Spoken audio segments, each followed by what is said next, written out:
Ladies and gentlemen, please fasten your seatbelts as we prepare to take compliance professionals to greater heights.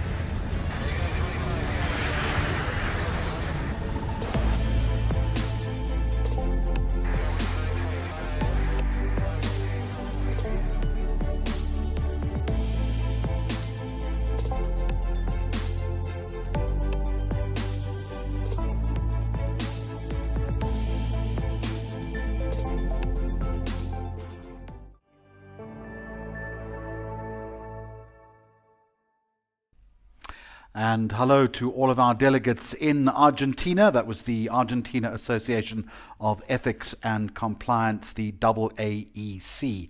I want to move on now to our live session 2.2, and we are talking once again about combating corruption. The first session, we looked at a zero tolerance approach, best practice in anti-bribery and corruption. Now I want to move on to something that informs that particular debate, and it is simply entitled Stand Up and Be Counted, Creating Effective Whistleblowing Challenges. I want to introduce you to our moderator, Sebastian Torres, who's the Chief Compliance Officer and Head of Internal Audit at YPF LUZ. Sebastian is responsible for the leadership strategy and oversight of the YPF LUZ compliance and risk management program, covering multiple areas including anti-bribery and corruption, anti-money laundering, conflict of interest, risk management, privacy, international trade controls, internal investigations, whistleblowing, training and policy development, and review, among others. Sebastian, a very good afternoon to you, South African time. I hand the floor to you. Thank you, Jeremy, for the kind introduction. Hello, everyone. First and foremost, I would like to thank so much to the IFCA organization, as well as the Association of Ethics and Compliance of Argentina, especially to my dear colleague and friend, Leonardo Chepare, for having me here today. I'm truly grateful and honored to share in this panel with such prestigious professionals in the compliance field. So I hope you enjoy it as much as I do. So before going any further, I'd like to introduce to Elena Del Tiempo and Linus Osita Okiki. Elena is the Spain and Portugal Controls and Compliance Lead at Microsoft since November 2019. She holds a degree in law and a master's degree in business administration. Elena began her career in the mobility division of Siemens and served as the divisional compliance officer, among other key roles. She also worked for American Express, where she implemented the Spanish corporate crime prevention model. She also served as Chief Compliance Officer for Transfesa Logistic Group, where she oversaw the development, direction, and execution of the overall compliance strategy. Elena is a member of the Board of Directors of ASCOM, the Spanish Compliance Associations, and a professor at the Nebrija University. Linus Osita Okiki is the Forensic and Integrity Services Leader for Ernst & Young in West Africa, but resides in Lagos, Nigeria. He's also the Risk Management and Independence Director for E&Y in its West Cluster before joining E&Y back in July 2012. He was Head of Forensic and for Anglophone West Africa at another Big Four firm. Linus has designed and implemented whistleblowing programs for several organizations, including African subsidiaries of multinational corporations. He also has facilitated training sessions on forensic investigation, fraud investigation, and various aspects of financial crimes for law enforcement officials, as well as many private and public organizations. He holds a degree in law and was called to the Nigerian bar in 1993. He also holds a master's degree in law from the University of Benin, Nigeria, and he's a fellow of the Compliance Institute of Nigeria. So welcome, both Elena and Linus here.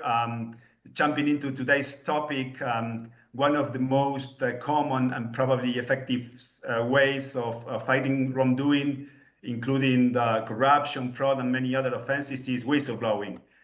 In fact, there is a belief that whistleblowers are more effective exposing wrongdoing than any other source.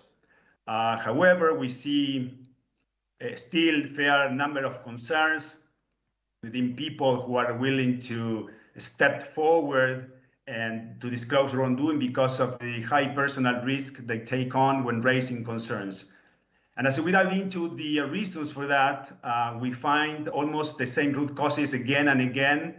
And that's include, for instance, lack of legislation to protect whistleblowers, or laws not properly enforced by authorities, weak cultures within organizations and jurisdictions, and lack of awareness both in the private and the public sector.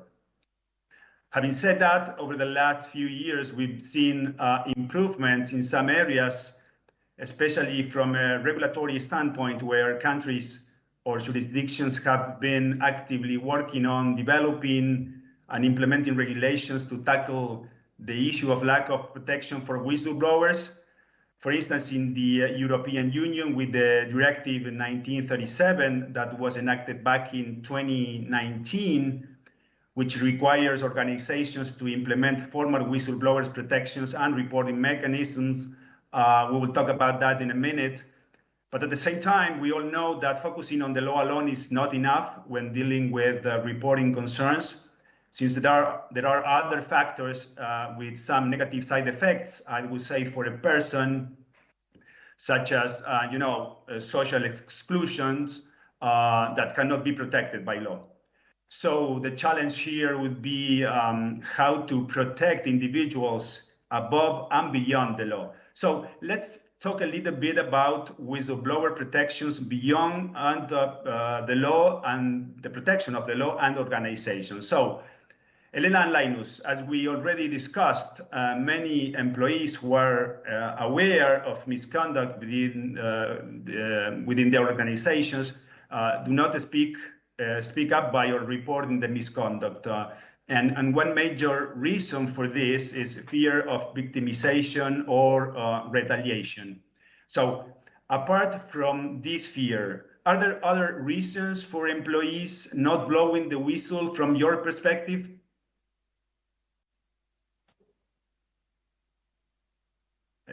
Linus or Elena? Okay, Linus, go. Elena, do you want to go first? Yeah, go first, please. Linus, please. Okay, thank you very much, Sebastian. I think that has been an interesting topic on why people do not blow the whistle. I think, as you mentioned, and rightly in my view, the number one reason, the number two reason, and the number three reason is the fear of victimization or retaliation. But beyond that, from my own experience of being involved in investigation and conducting whistleblower awareness sessions for clients, I've come to identify a couple of other reasons, one of which is anonymity or confidentiality of the reporting channels. In a situation where the reporting channels are not anonymous, obviously people will think twice, because self-preservation is the first law of nature, as they say. In a situation where you're asking people, if you want to blow the whistle, we need to know your name. People definitely will not come forward. Beyond that, you also have the issue of lack of trust in the system. If people do not believe in the system, they will not say anything. Beyond that, also, you talk about maybe issues have been reported in the past and no action was taken. People definitely will lose interest, because they will feel that, well, what's the need of reporting? The ones we reported in the past, nothing was done. The other reason that I've also been able to identify is that because more often than not, you talk about misconduct in corporate environment, in organizations, and the potential wrongdoers are colleagues of the potential whistleblowers. So you find a situation where the whistleblower may be, the potential whistleblower may be tempted to protect his friends and colleagues within the organization. The other reason also is that the potential whistleblower himself may be the culprit. So if I were the one doing the wrong things in the organization, why would I want to report myself? It may also be that the potential whistleblower has a skeleton in the closet, as they say, meaning that if Mr. A reports Mr. B for what Mr. B has done, Mr. B may in turn report Mr. A for what Mr. A has also done. So what you then find is that they say, okay, look, let the music play on. And that is why at times when you do an investigation of internal misconduct, you may find out that it is there's a clique or a group of people that were involved in such activity. And as the saying goes, birds of the same feather, obviously we want to flock together. The last but not the least is that at times people may simply not care. Okay, and you ask them, why are you not blowing the whistle? They say, look, what's my business? Am I here to start blowing the whistle, to start gatekeeping against people? Then you also talk about the issue of a lack of reward system. In some cases, when you have a reward system, that may prompt people to blow the whistle, and that can we hopefully we discuss in the course of today's session. Thank you, Sebastian. And maybe Absolutely. Elena may want to add 1 or 2 points too. Thank you. Thank you, Linus. Elena, any thoughts on that? Yes, thank you so much. First of all, thank you for being invited as a panelist. It is a pleasure, a real pleasure to be here with all of you. Well, I think Linus has given us a really broad answer, but I would like just to highlight 3 points, okay? On the one hand, the trust of the employees in the company. For me, this is key. They need to trust the whistleblowing channel. They need to trust the compliance management system, okay? And this comes by leading by example, the tone at the top, sharing also real cases with the employees. This helps a lot because people feel that the company is sharing with them experiences. This is on the one hand.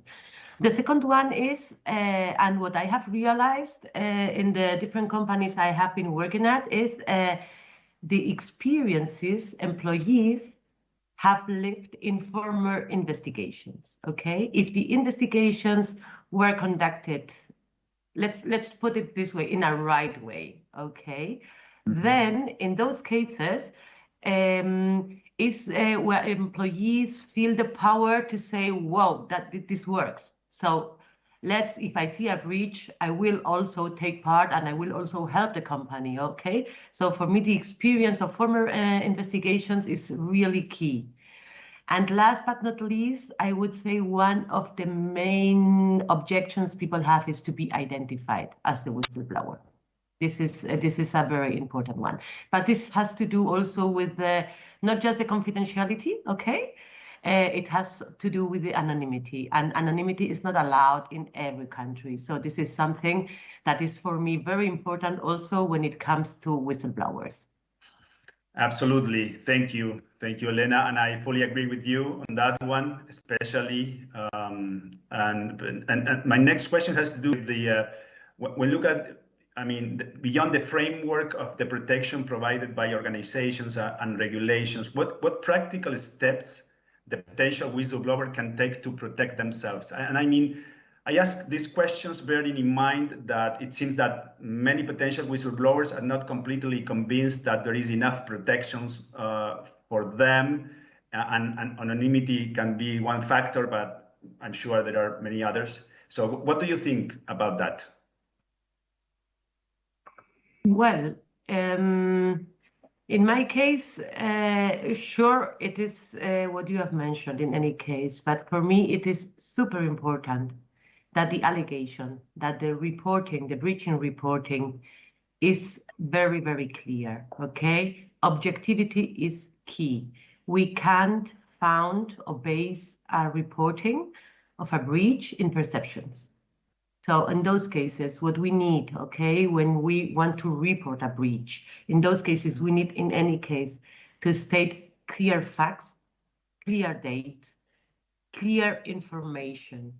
And I say this from the experience, okay? I have worked in investigations, and sometimes I have received reports where I have heard it seems to no. And in those cases, we can do the follow-up, okay? Because we do a pre-investigation and we see that the facts are not clear, okay? So in those cases, what is really critical is that objectivity is a must.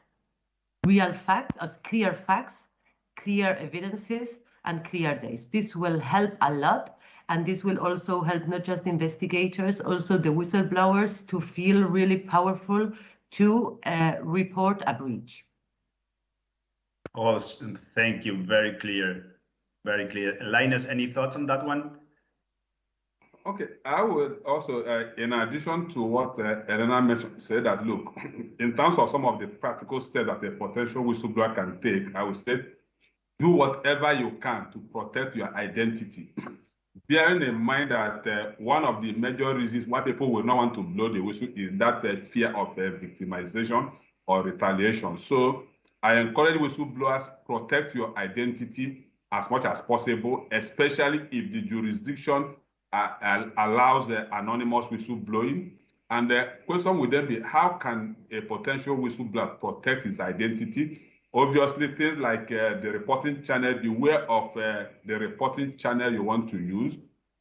So in some of you may have online reporting portal, which you can use, in which case you don't need to provide your identities. The other one is, as much as possible, do not make use of your regular phone number or regular email address, so that you don't have to worry whether somebody obviously will come after you. The other point, which I think Elena also alluded to, is when you are blowing the whistle, make sure you have provided as much information as possible, so that there will be no need to seek to get back to you for additional information.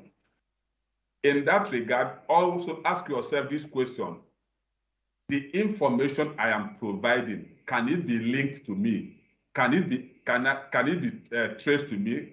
Can I be identified? For instance, am I the only one aware of this piece of information, such that once the potential suspect or culprit is aware that whistle has been blown, you say, this was done by Linus, this whistle has been blown by Linus. If that is the case, you need to think seriously how you want to go about blowing the whistle. Thank you. All right, many thanks, many thanks. So let's go back to the regulation piece, and let's quickly take a look at the regulatory landscape, in particular in the EU and Nigeria. So Elena, in light of the European Union Whistleblower Directive 2019, which is, by the way, considered a best practice for other jurisdictions, I think it would be great if you could share your insights in terms of the main implications of the directive, as well as the pros and challenges that you see when dealing with its implementation.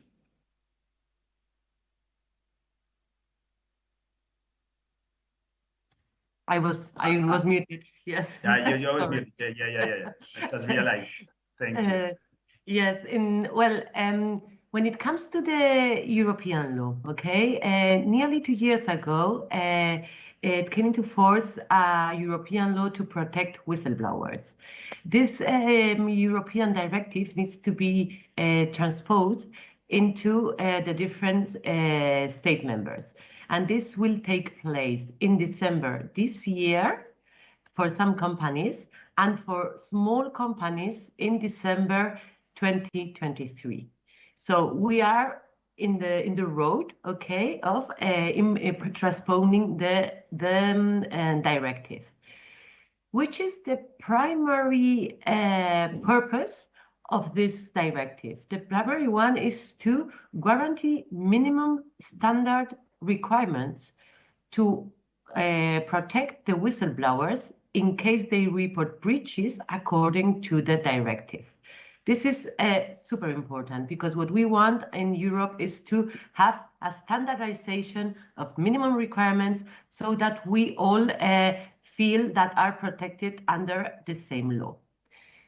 What about the scope? If we talk about the scope, it applies to companies over, equal or over 50 employees. And depending on the size, this needs to be taken or implemented in this year, December this year, or in 2 years. And this applies not just to private companies, to mainly most also the public companies in Europe. So it is a really important scope what the directive has. Regarding the reporting channels, the directive is telling us that the reporting of breaches may be done in writing or also orally.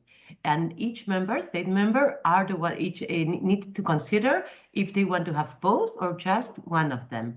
But what is a must in any case is the confidentiality. It needs to ensure the confidentiality of the whistleblower, which is different from the anonymity. Okay, this is important. Confidentiality is a must. In the case of anonymity, it depends on each state member if anonymity will also be included.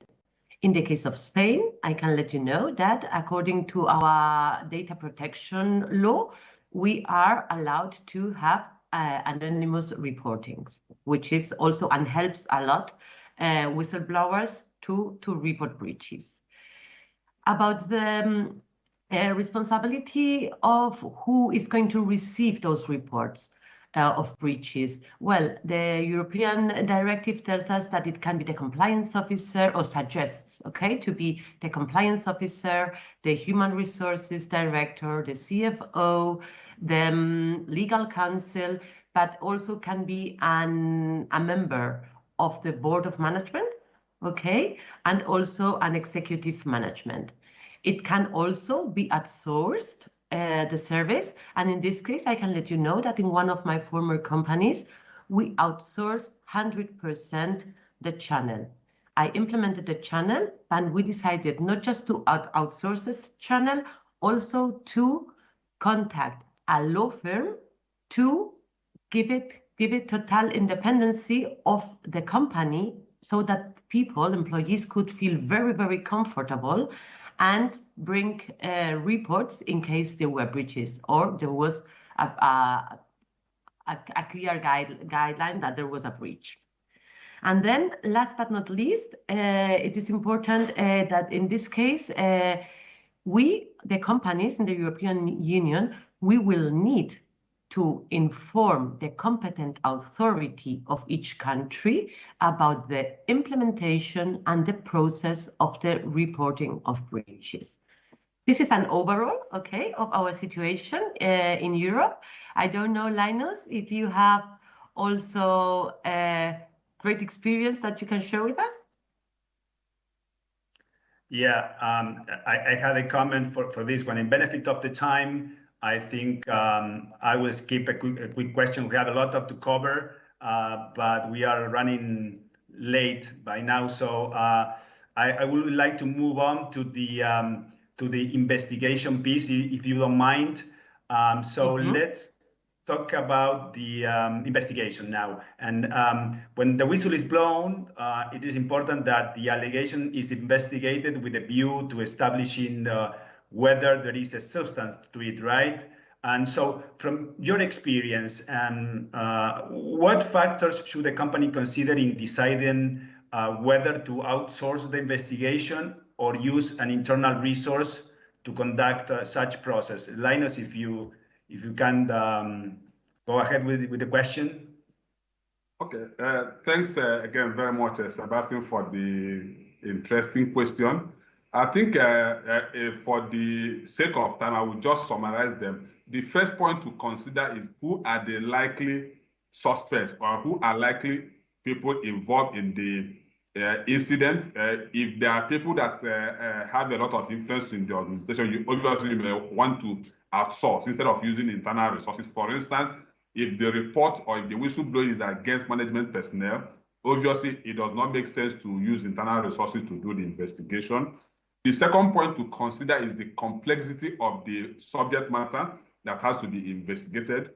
Does the internal resource, maybe internal auditing or the investigation team, do they have the relevant skills to be able to do such an investigation, or are you better off outsourcing it?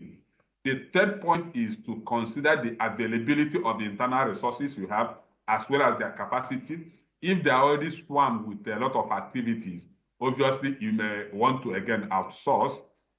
The fourth point will be to look at the time frame that is available for such an investigation, which is also a function of how complex or otherwise the matter is. So all these 4 points obviously will influence whether you want to outsource or you want to do the internal investigation. Of course, the last but not the least is to bear in mind that if you decide to outsource, there may be cost implication in the sense that you may have to be paying the firm professional fees. Thank you. Okay, perfect. So, and let's move on to the elements of the effective whistleblowing program, which is the topic of our panel. And as we all know, there is no one-size-fits-all solution for companies to implement a solid whistleblowing program, right? So, based on your experience, and this one goes to Elena, perhaps, what should organizations consider when making decisions on implementing what we call an effective whistleblowing program? Let's talk about the key success factor. I mean, training, culture, tone from the top, you name it. Any thoughts on that, Elena? Yes, thank you, Sebastian. In this case, I think it has a lot to do with the key elements of a compliance program, okay? It is very important to sync both of them. So, for example, what is a must? In any case, the culture of trust. At the end, we need to have a culture in the company. Compliance needs to be in the DNA of the company. Okay, so this is one main one. A second one, not just the tone at the top, it's also the tone at the middle. At the end, people are interacting much more with the middle management. So the tone at the middle also helps a lot and gives a lot of awareness. And last but not least, it is critical, as in any compliance system, the training, the internal communication, and the awareness. All these three topics are really critical, but we need to, I would say, need some more. So in this case, I would say it is very, very necessary to have a no retaliation policy so that people feel comfortable that it will take place. It will also need to consider, and this is something that I have lived, okay? We need to consider reports done in bad faith. Okay, this shouldn't be allowed, and retaliation in these cases needs to be applied. Then, on the other hand, and it is, as I said before, okay, it is very critical, or it helps a lot, the anonymity, but this depends a lot on the legislation of each country. Absolutely, fully agree with you. So, thank you so much, both Elena and Linus. I think we are already running out of time. So with a huge thanks to you, I hand it over to Jeremy. Thanks. Thank you, Sebastian. And Sebastian, I'm going to thank you for an excellently moderated session and absolutely vital, I think, to get this updated idea of where whistleblowing is and the crucial role that it plays in the entire compliance function. Thank you so much to you and your panel. Ladies and gentlemen, please fasten your seatbelts as we prepare to take compliance professionals to greater heights.